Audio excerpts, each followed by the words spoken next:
Oh my goodness. If it isn't Bill himself, the man whose middle name is Yuns, put the Bill in Bill Yuns long. How the heck are you? I'm good, mate. How about yourself? I'm doing good.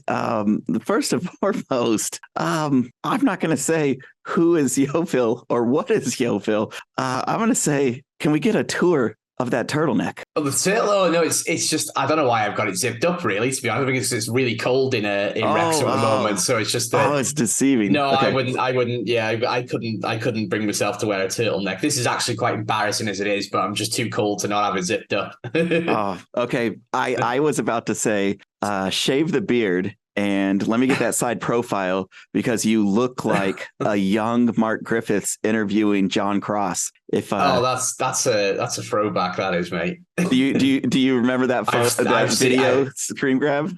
I've seen it. I don't remember it from the time, but I've seen it. Well, it would have been a considerable amount of time ago. So, Yeah. but yeah, the turtleneck, and then I was like, oh, if it isn't Mark incarnated, how the heck are you doing, Disney's own? I haven't got that kind of class, mate. Yeah. What? Hey! Don't sell yourself short. We're lucky to have Bill back here. Bill back here, Baggins. Don't edit that out. You got to keep that in. Already, apologies to anybody out here that is jumping on that has never seen this before. That is like, I want to know something about Yeovil. I want to know something about Yeovil and Wrexham and their history.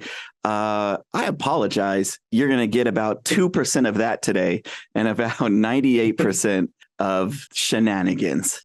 Yeah, pretty much. Yeah. Well, we got Bill. He's on baby watch right now, so we're snagging him while we can. That didn't sound right. I mean, in theory, there's a month and a half until he's born, but we're being told that it could be that he's not growing quite at the speed that they want him to, so it could be any minute. So if I just suddenly disappear from the Wrexham content creating Twitter sphere or whatever, that's why. Not that anyone really particularly cares, but just in case you're one of the two people that aren't my mum and dad that do care, then that's why. Speaking of, wait, Bill, are you still there? Bill? Yeah. Oh, hey. Oh, man, the screen went blank. I thought that you got called out. No, but I'm going to edit it like it was. Oh, okay. Yeah, fair enough. I've got your back. Apparently so. But yeah, so Bill's got the baby on the way. Big congratulations already. That is exciting. As much as I've been ragging you on the sleepless nights that you're going to be having, it still is an absolutely amazing and maybe the most purposeful time of life is giving birth and creation of a new life. It's absolutely incredible. So yeah, congratulations, Bill, from all of us. Me. No congratulations yet. Let's get everything out the door. Okay, I'm a big jinxing sort of guy, so I'm not really massively keen on predictions, and they're always 2-1 just because it's just easier to blame that. But thank you, mate. Appreciate it. Yeah, the bun is in the oven still. It's not done yet. So, or he's not done yet. I'm sorry. Yeah. Little Bill. Yes. Which we will not reveal the name yet. I don't know the name yet. This will be a surprise for the world when he comes. I imagine it's not Billiam the Third, but something similar, something really close. Well, for everybody that's hung on for this long, I guess we should talk about Yeovil today. Yeah, we should.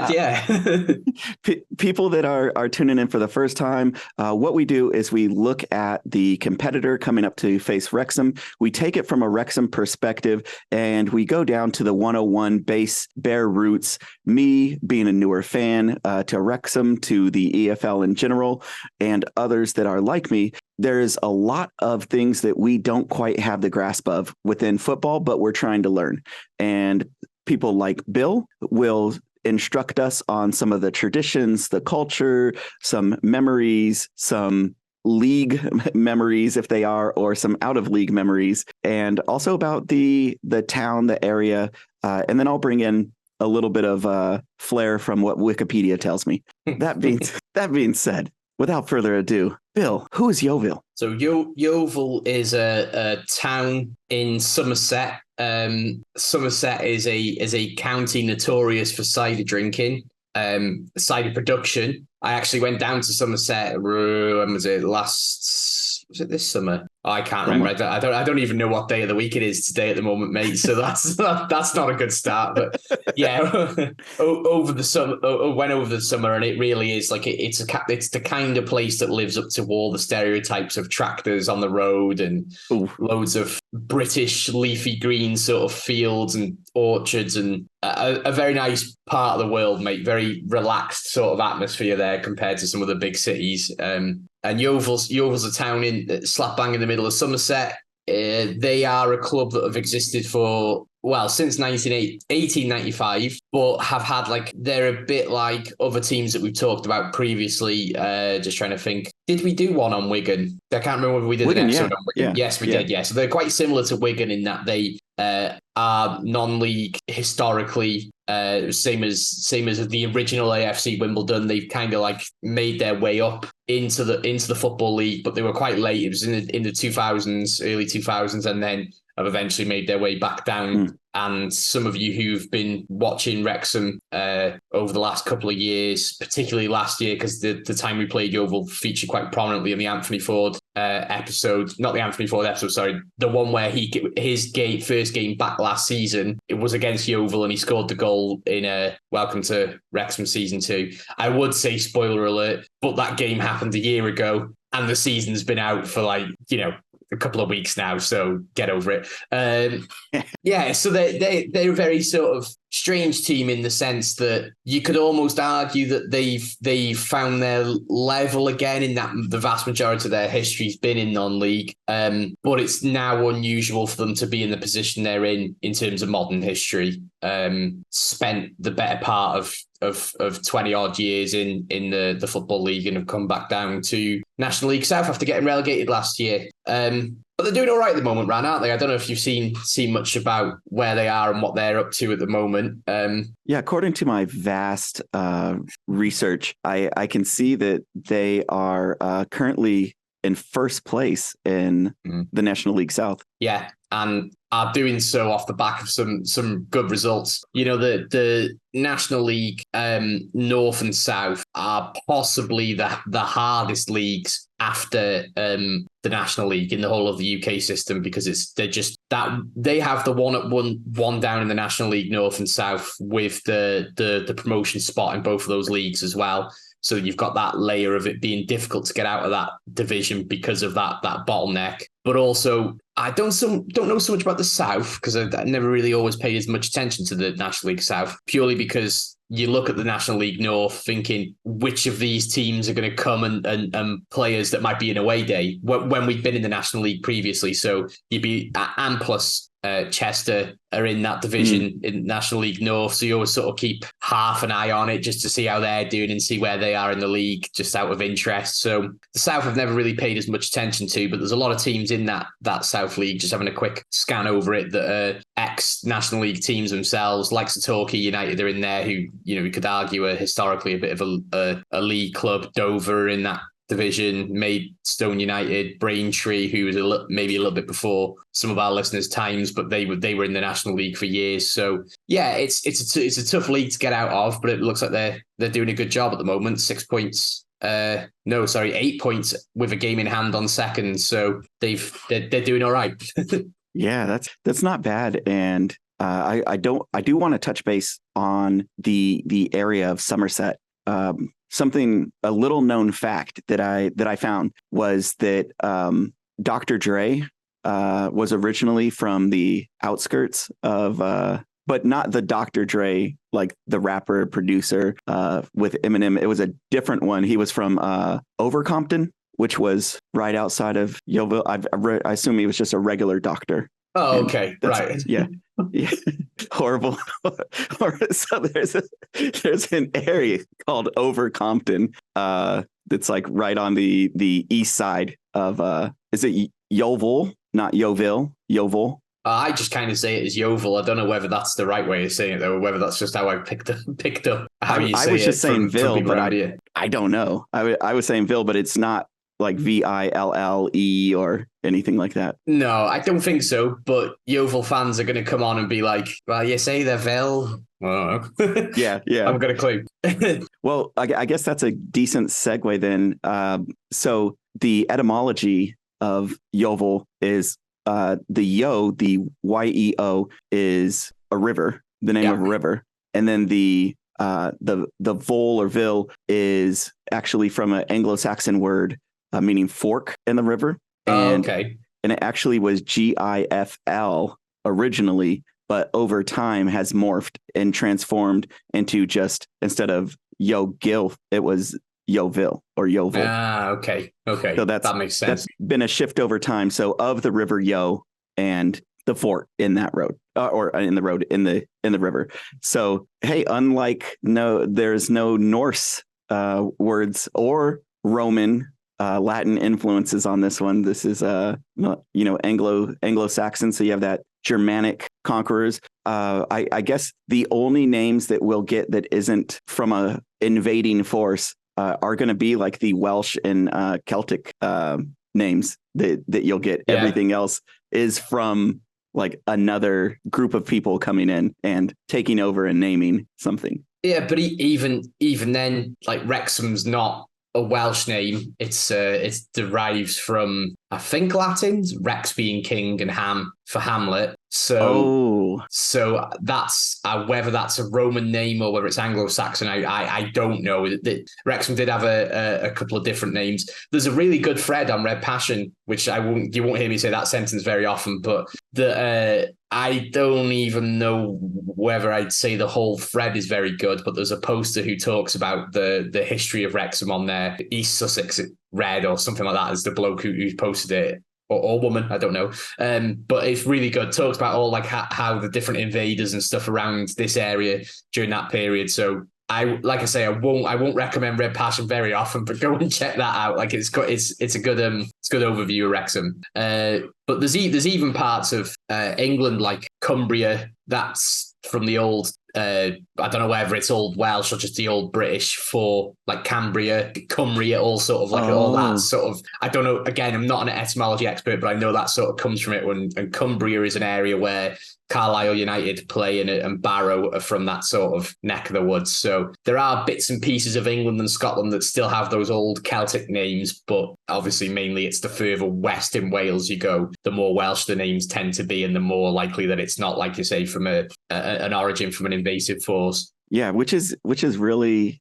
it's really cool because all of these areas you can kind of see either how far an invading force got into like different parts of the UK, or like where they were stopped or where their influence was stopped, because the naming of places, the words, the language of what you're using completely is dictated by who's ever in charge. And so where you have like that Norse influence up on the east and the upper east side of the UK, so you have a lot of that, like Grimsby, that Odin's town, and then as you get further west and then closer to Wales, then you start having more like Celtic and Welsh names.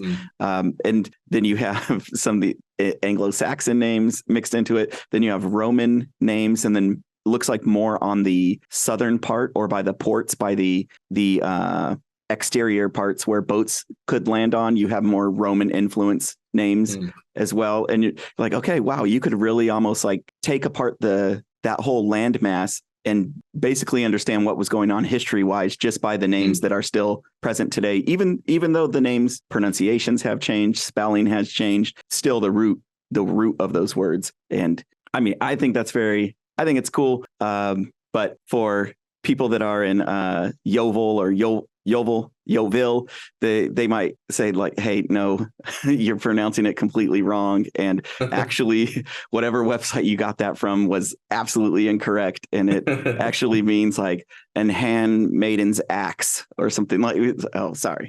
Well, I apologize. That's what it was. But back to their league history, I saw that they had got up to League One, Division 3 at one point in time. And that was the highest that they got.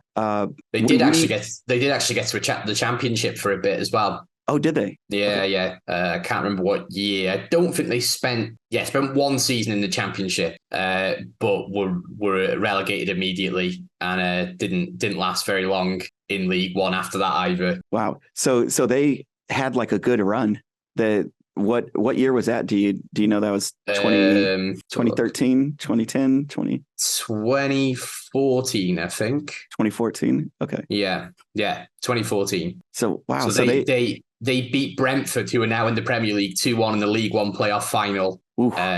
And the person who scored for them was Paddy Madden, who some people might remember as the baldy, annoying bloke from Stockport. Paddy Madden, all right. Yeah. So he played at Yeovil for a while. They spent one season in the championship, really struggled. They beat a couple of big teams, but I think it was literally just a straight back down. Yeah. Wow. So when they first came up, I am reading this correctly. I remember Wrexham playing Yeovil on TV in the FA Cup in 2003. Now, I've only through looking at this that I've realised that I kind of misremembered what had happened. I thought that Wrexham played Yeovil while they were still in the National League or the conference as it was called then. But we played them when we were in League One and they were in League Two. So it was the first season after they came up. It's like for we all locals and international kind of take for granted the fact that you can stream pretty much every Wrexham game now. You know, obviously we can't stream every Wrexham game here legally, but not that I condone the ways and means of doing it. But obviously, you know, there are people out there who do those things. Not Bill though. Bill, no, not never. me. No, never do that.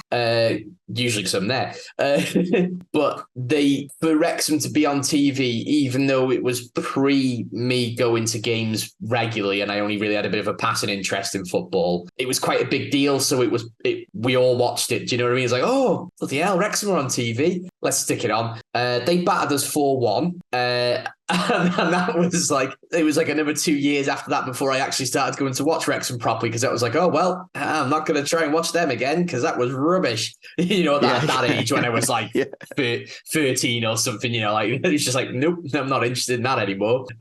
Yeah, you were too cool as any 13-year-old would be but at the same note, if you look at people that are like kids that are 11, 12, 13 that are coming up now, like Wrexham is actually the cool team. So now it's like, why times have changed where, yes, Wrexham was on TV and you're like, oh yeah, we'll watch this, but it might not have converted a young Bill, where now it's like, I'm only assuming, but in the schools, Wrexham is a lot more popular. It's a lot more of a like mainstream thing. I know Mark's talked about this before in various avenues, but for anyone who hasn't heard it, like coming from an educational point of view, the pair of us, like it's ridiculous. It's genuinely ridiculous how much the interest has gone up. You know, when I was teaching. So I taught in the school Mark works in. I taught there for a year in 2013, doing like some maternity cover. And then I started working there again a couple of years ago, and I did my 2 years, and obviously I've moved on since. But the difference on a non-uniform day, so obviously I know it's not the same in the US, but pretty much every school is uniform in the UK. But they will towards the end of a term have like a random Friday where it's like, oh, if everyone brings £1 in for charity, you can wear your own clothes. And it would always be like every class would have 2 or 3 United shirts, a Liverpool shirt, some Chelsea shirts. Now it's vast majority Wrexham, and it's even kids that you wouldn't even think like football are coming in Wrexham gear of some sort. And of course, there was always kids that were Wrexham fans, but the numbers just increased. And you'd have that odd kid who's like, oh, I'm mainly Man United, but I go and watch Wrexham once or twice a year. Now I'm mainly Wrexham, but I watch United on TV. Yes. So it's, it's really it's changed completely, and it didn't change for me that night though. I googled it earlier, and the title of the video on YouTube is "Yeovil humiliates Wrexham in FA Cup first round." Yes. Which is quite funny, really. That I know we're playing them in the second round, but that was nearly like 20 years ago to the day that we played them in the first round. You better not jinx it, Bill. So that better not be. You're like, the title of this video. This video, Bill? This video. Yeovil humiliate Wrexham in FA Cup second round. So it's even it's a sequel as well. So the first one's called the first round, second one's called the second round. It's just I don't want to see the trilogy. No, I'm all right for that. Thanks. It's people will often, and we had a comment. I don't know whether it was on this or an episode of Dragonheart where someone, and I suspect they were international, although in fairness I can't verify that. You said it was said something along the lines of like, why are we so scared of teams from lower leagues when we're playing them? It's like the cup is a free hit. We probably won't play a full strength side against Yeovil. Parkinson's got a good record for playing strong sides, but I still think there will be a bit of rotation just because we're playing Harrogate this Tuesday, and it's the Christmas part of the season is one of the busiest with all the games that take place on Boxing Day and New Year's Day and all that sort of stuff. And they're going to be well up for it because if they beat us, they could get United in the next round. Yeah. Do you know what I mean? A bit of revenge for those players that are still there that we sent down, and they're winning every week. And I think there's something to be said about teams that are used to winning, because you look at you look at European competitions like the Champions League. In theory, the better quality teams are the Premier Leagues, and Premier League teams, and they should win every game. And the final every year should be two Premier League teams if you're just going off budget. But those Champions League teams are playing against the champions of Poland, the champions of Scotland, the champions of Spain, and they're all used to winning all the time. So they've got that like mentality. The team are a good unit. They've got that sort of synchronicity that the teams that are winning the league have. And it's the same reason we were a threat for Coventry and Sheffield United. We played really well because the players had a very good chemistry. And there's something to be said about that. They're going to be coming to us riding high at the top of the National League South, fancying their chances. There's no pressure on them. If they lose, everybody expects it. So yeah, dangerous game, mate. Really dangerous game. Yeah, some would say that winning is a good fit for them. Almost like a glove. Oh God, that's what I'm here for. Do you need terrible dad jokes? Do you suffer from having too many good jokes in your life? Because for the small payment of $1.99, I can give you horrible jokes. I feel like there's some people you're going to need to explain that joke to. Okay, so if you're not familiar with Yeovil Town, they are the Glovers, and not unlike the Lethal Weapon trilogy or franchise or Childish Gambino, which is also known for the Glovers. This area, they're not going to get better. If you think they're going to get better, you're wrong, is all I'm saying. But yeah, so the Glovers, which I assume another one of those industries that, times had passed that before they were known for making gloves, is what I mean.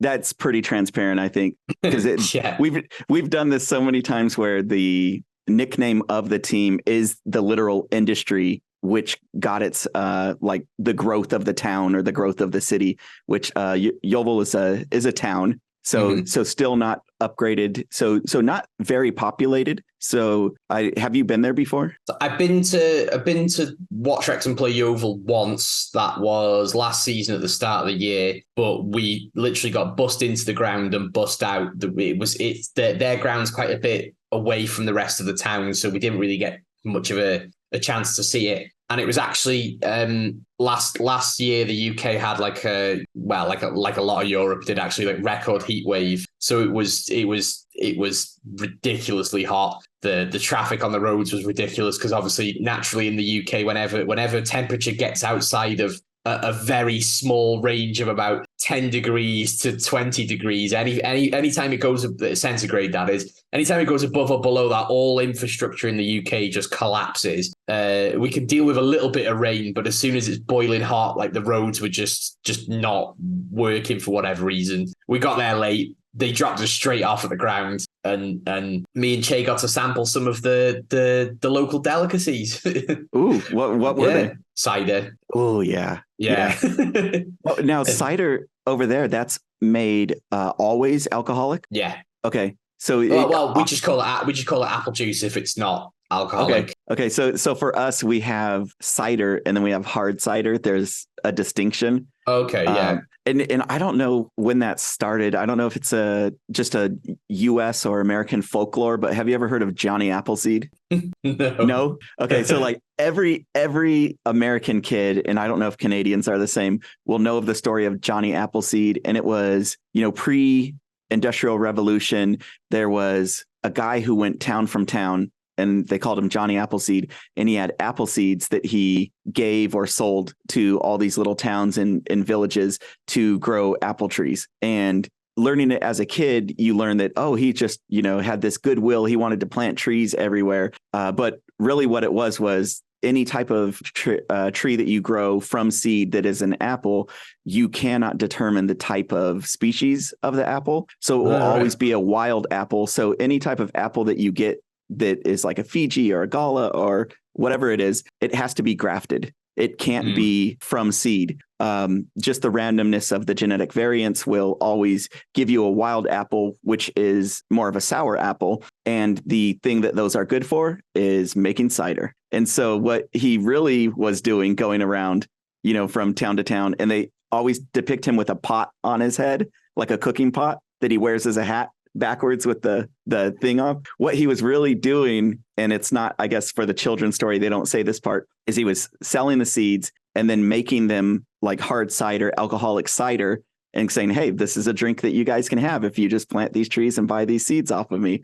And so that was the story. So somewhere along the lines, we started making non-alcoholic cider. And so now we just refer to it's either hard cider or like non-alcoholic cider. So, did not have a clue about that. That's very interesting. I've enjoyed this episode of Teach Me How to Drink Alcohol.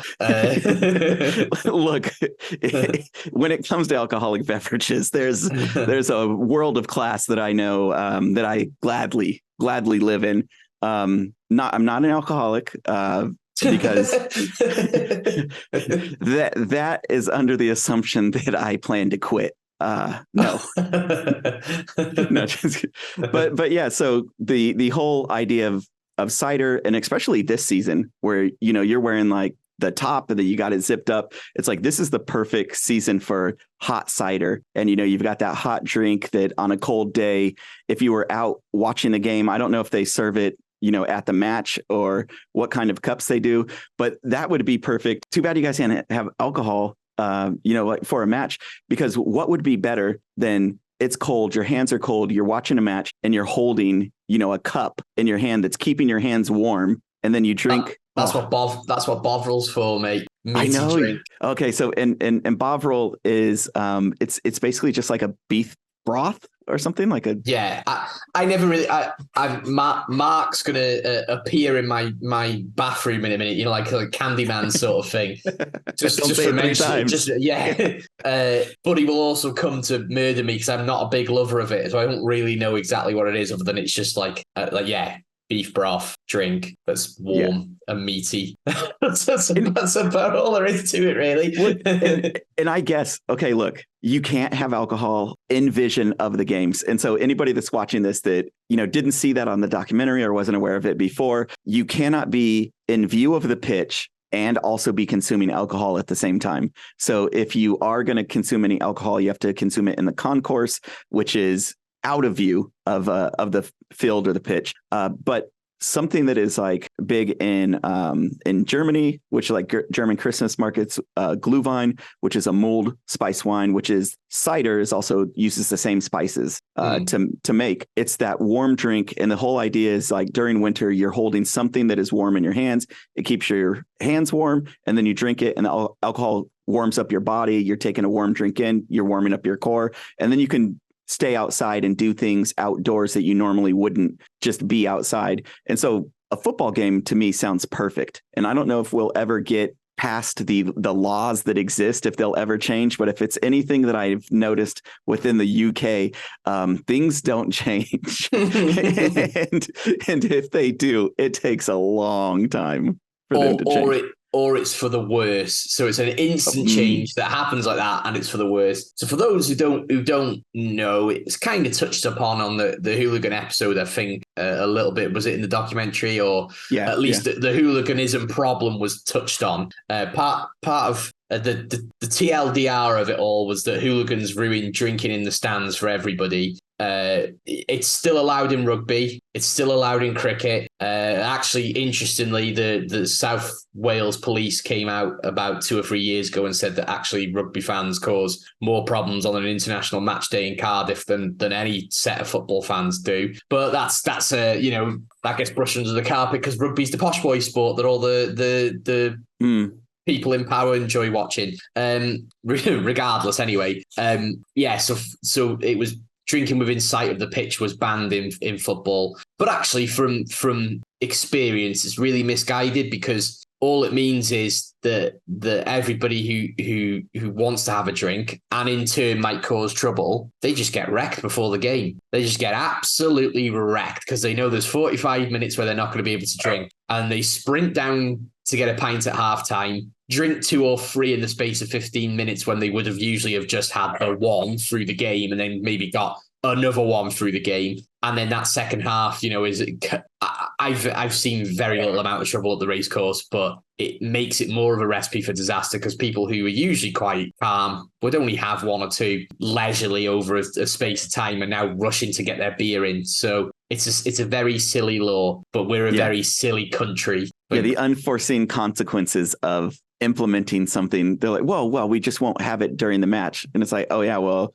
like, of course, people naturally would have pounded beers in between. Like that was it. Is there a rule for how many you can have? Like, if you're one person, you go up, can you order however many beers you want? There's not a law for it, but I'd imagine different football grounds implement different sort of policies over it. And I think it's in the UK. It's probably the same in the US. To be fair, it's kind of like you've had too much. We're going to exercise our right to not sell any more to you. So you do get that. Definitely, I've seen that happen. Well, speaking of getting hooligans and getting saucy and spicy or tasty during a match, what are the relations between Yeovil and Wrexham as far as fans or players? Or non-existent, really. No history other than them humiliating us in the first round of the FA Cup, like the YouTube video tab that's up on my computer likes to keep reminding me.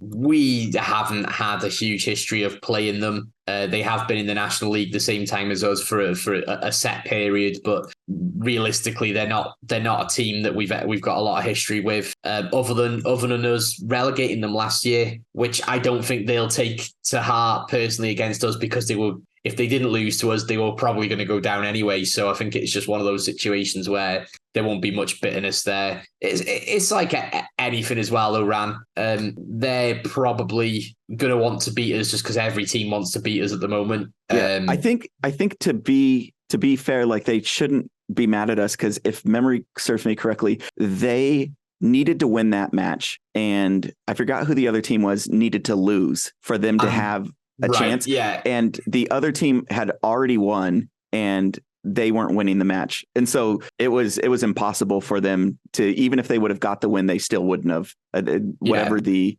record was, or the goal difference was, or whatever it was. It was just, so they shouldn't be mad at us because we didn't knock them out. And to that point, if you come down all the way, to one game that could or could not, like, knock you out of the league, you've had a bad season. Like, that just didn't happen that game, and there's not, an enemy. But again, Hollywood FC, I mean, people might just still not like us, just not to like us. Yeah, there's always going to be a bit of that. But I do also think as well that it's the cup. Everyone wants to go to the next round in the cup at our level. So there's just going to be that added. It might be a bit of a feisty game because it'll just be that added incentive of wanting to progress. They've got a couple of ex-Wrexham players as well. So Jake Hyde, who signed for us in Phil Parkinson's first season. He only played 14 games, scored 3 goals. He's an all right player, actually, but he's been very unlucky with injuries over the last couple of years.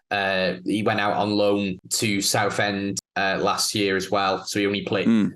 He was with us for 2 years on the books, but he only really played 1 season. And then within that, only played 14 games in the season because he was injured for most of it. But we did a bit of a swap deal for... When we signed Sam Dalby from Southend, Jake Hyde went the other way on loan, and he was from that neck of the woods. Oh, well, he'd played for them originally as well at some point. Had he? Oh, no, maybe he hasn't. But I think he's from down south, though. He still likes Wrexham, though. I think there was something where he either played for a Legends game or something that he represented Wrexham. So I think he doesn't have any bad blood. I don't think it was ever that way inclined. They've also got a player called Jordan Maguire. Jordan Maguire Drew, who spent a bit of the 2018 season on loan at us. Very similar sort of record: 17 games, 3 goals, but didn't sign for us permanently. He hasn't had he went to Leyton Orient and went up with them the year after, but he hasn't really had like a massively successful career. I don't trust him. I never trust anybody with 2 first names, or first name for a last name. Don't trust him. Don't trust him. They've also got Frank Newble, who used to play for West Ham years ago, has played for a few other sort of Premier League size clubs. Played for Wolves, played for Ipswich for a bit. He's only 32, but he's just one of those who's slowly come down the leagues. He was at Torquay last year and didn't do too bad for them. But he's Jake Hyde's strike partner. So he'll be a player to watch. And then other than that, there's no one really that I'm looking at that proper strikes out. There's going to be someone who in the comments will be like, "Oh, what about this person?" But I can't see anyone there. Yeah, those are 2.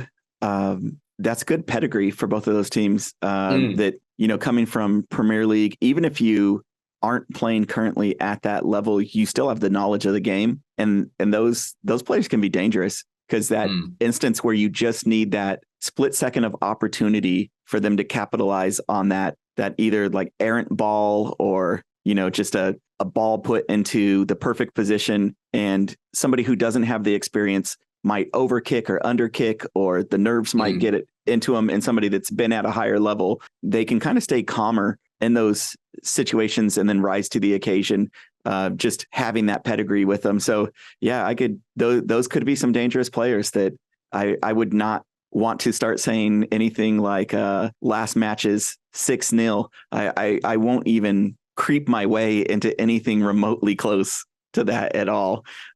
This is another one of those matches that it seems like you could get a little bit too big for your britches and 100%. Get ahead of yourself. Yeah. I think we should be okay. We're going to want to be in that 3rd round draw. That's at this stage in Wrexham's progression, especially when the focus isn't as much on getting that top spot like it was last year. It's a competition we want to do well in. We're out of the Carabao Cup. We're not really paying huge attention to the EFL trophy. That's our cup where squad players get game time, isn't it? So I do think we'll probably take this quite seriously. And even if a couple of lads like Bryce Hosanna, for example, gets an opportunity, he's still a player who should be good enough to give Yeovil problems. So I'm not overly worried, but you've just got to have that in the back of your mind, haven't you? For every game, that there's always those challenges with teams that are doing well. Yeah, and we are the team that people like to beat. This is the headline game, the game of the week, or the game of the season for a lot of teams. And that's not a slight on anybody else, but we have such media attention around us and so many eyes that follow us that naturally anybody that faces knows that there's going to be more cameras there and knows that more people are watching. And if you're going to show up to a game and be seen either by other clubs, if you're on a lower team, you could show up. There's it being either televised or broadcast or streamed.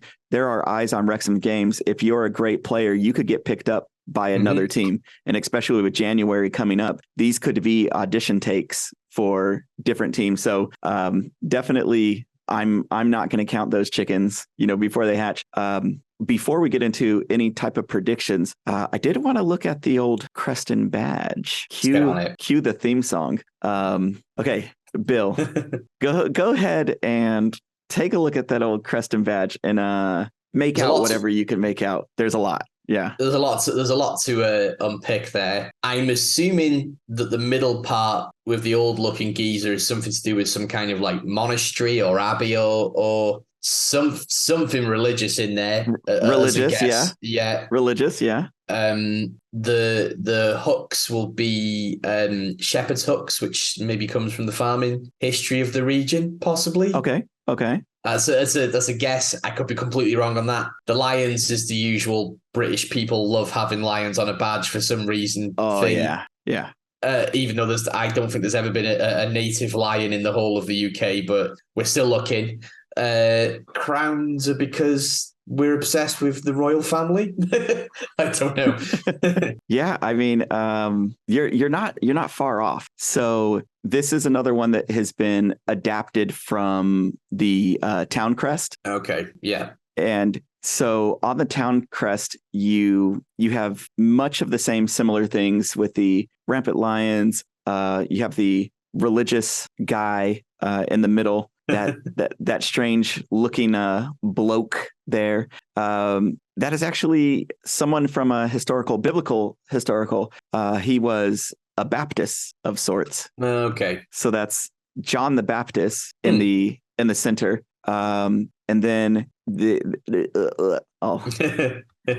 then so the crosiers or pastoral staffs represent Bath and Wales and the Abbey of Covent of Sion. And so those other pieces that you see there that are the staffs, and then the other, I don't know, like accoutrement that is around there represent neighboring religious, I don't know, precincts or what they would call them up there.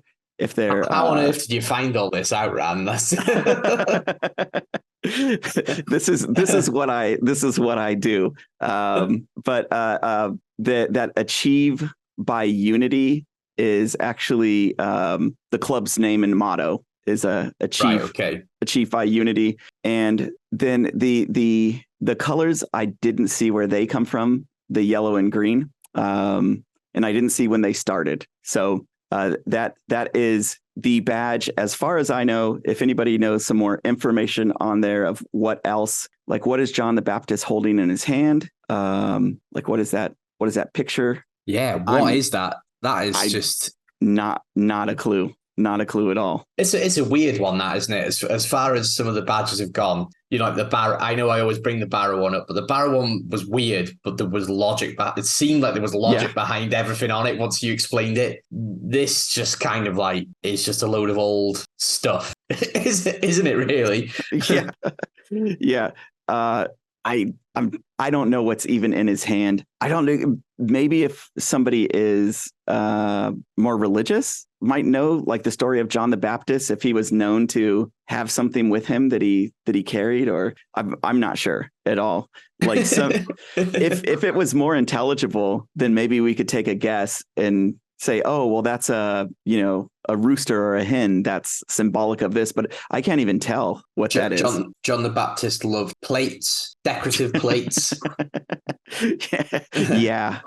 Well, I don't know if the tradition of like Catholicism in like Wales, and because that was a Catholic school that. Yes. Yeah. So I don't know if they also had a lot of those like plates with religious depictions on them in the not that I saw anyway. Yeah, I'm like, I'm not sure, but I remember my mom, I went to Catholic school as well, so when you were talking about the uniforms, you were like, well, I don't know if that's such a thing, and I was like, no, we wore uniforms here too. But my mom used to have all these plates that she would get from different places, and they would have different depictions of things on them, sometimes religious and sometimes non-religious. It might just be a plate with, pictures of the area of the town or city that we visited, that kind of stuff. But yeah, now I want to know if anybody knows what the heck is in John the Baptist's hand, because Baptist's hand, because as far as I know from like the story, he just dunked people in water. Like that was his thing. I thought you would mean like he just dunked on people, like the basketball. Yeah. John the Baptist has come to bless the nets. Yeah. You ever got blessed by John the Baptist? But he's holding up and he's pointing to it like this. Like he's going to dunk on you with a decorative plate. Yeah. Yeah. He's like, "Oh, you hoop?" Sorry, mate. I only play with plates. Like it's just. I'm beyond the game. Oh, you still play with a ball? But yeah, if anybody knows what that is in his hand, what it symbolizes, I have no clue. But yeah, that was the crest and badge. Looks like the colors there. They're home colors and away colors, and I'm not sure how long they've had those colors with their team. But I didn't see anything that says the colors have changed throughout the years. But looks like this season they also have a pinkish red as their third kit colors. And oh, lovely. Yeah, that's not represented in the badge. So third kit being experimental, like our black kit. Is that pretty traditional that a third kit may not represent anything from history? I mean, third kits weren't really a thing until the 90s or 2000s anyway, and then even then it was only certain teams that used to do them. Quite often teams would have really boring first and second kits. So yeah, I think that's just the only way of having a selling point is having either your second or third kit be a bit outlandish, and then the opposite one being the slightly boring one. Yeah. Well, so anybody boring, you know what I mean? You cleaner, I should say. If you're watching this in 2050, so the fourth kit is kind of where everybody, that's the one that everybody, that's the one with the LED screens on both sides, so that like if you unlock that feature, you can become invisible while you're on the pitch, but for everybody back in 2023, we only have the third kits. I'm sorry, we're not there in history yet. Do you want to do any prediction, or because I mean the 2-1 is the standard? Yeah, I think this weekend, assuming we don't get thrown some crazy football curveball, we should be looking at a repeat of last year, and I'll go with 3-0. 3-0. Okay. I maybe this is going to be presumptuous, but I'm going to say the unhumiliation of Wrexham v Yeovil. I'm going to go 4-1. 4-1. I'm going to do it the undoing of much past transgressions. Yeah. This hopefully is the end of the franchise. This is the Empire Strikes Back. This is where it should have ended. It shouldn't, shouldn't go on beyond here because, nothing against Yeovil, but if they make it out and get promoted into the National League and we make it to the playoffs or something, and we get promoted, there should be even bigger gap between the teams. Because you would imagine for a team like Yeovil getting promoted, they would probably be in a restructuring phase in the next year in the National League, where our ambitions are a little more grandiose. And if we get promoted, we're probably still going to even try to build on a team that can make another run if we can. Yeah. In League One. Rob and Ryan don't seem like they're slowing down any bit at the moment. So until something shows us differently, I could only imagine if we do face them again in another year, then there's probably going to be even larger gap between the two clubs. That being said, I will go with the 4-1. They've got two strikers. Is Jake Hyde a striker? Yeah. Okay. Yeah. So they have two strikers, and I'm just going to erase that like I knew what I was talking about. One other Jake Hyde thing. Jake Hyde, he's the one that also like bleached his hair or bleaches his hair sometimes. Is that right? Possibly, yes. He's got quite fair hair. I'd never thought about it being possibly bleached, but yes, I will say yes. I'll say yeah, and if I'm wrong, then please blast me in the comments. That's fine. Yeah, please, Jake Hyde, please be watching this and rain fury upon my head for all the things I've said wrong about you today. He seemed like a decent guy. He didn't seem like a bad guy. So, but between him coming back, playing Wrexham, and then also ex-Premier player playing Wrexham, like, okay, like this could be interesting. We can see one opportunity where a goal goes in, maybe a little wake-up call before we call in some of the super subs from Parky's rotation. That being said, it's Wrexham, so anything can happen. Yeah, who knows, mate, at the moment. Anything can happen. But yeah, I'll leave it there with anything can happen and hope for the best. I hope that we get on to the next round and that we can have some giant killing. Yeovil's been known as some giant killers themselves. So hopefully their reputation doesn't precede them. Yeah. One of us has to continue. Yeah. So there can only be one. Yeah, there can only be one. I hope that it is us. I mean, it looks like on paper, it looks like, yes, we should be able to advance and it should be somewhat relatively with ease. But who would have said this similar things before Accrington, Yeah. That, oh, yeah, look at the matchup against Accrington. That should be on paper. We should win that handily. And no, we didn't show up and we got beat. We got beat. And we're still licking our wounds from that. So hopefully there's still some fight left in these dogs and that they show up and move on. And then we get a big team in the next round. Hopefully, mate. That'd be great, wouldn't it? Oh, yeah. Well, anything else about Yeovil that you wanted to share? Nope, that's all from me, mate. Okay, well, this is my bat signal, my SOS call out there. If anybody knows what the hell is in John the Baptist's hands, and I know that phrasing for like what the hell is in John the Baptist's hands is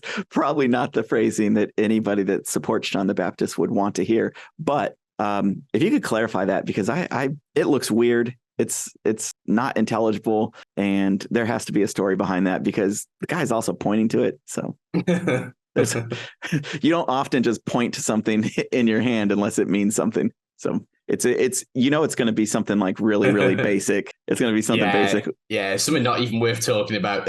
Yeah. They're like, oh yeah, that was just a basket that he used to scoop water. And you're like, man, yeah.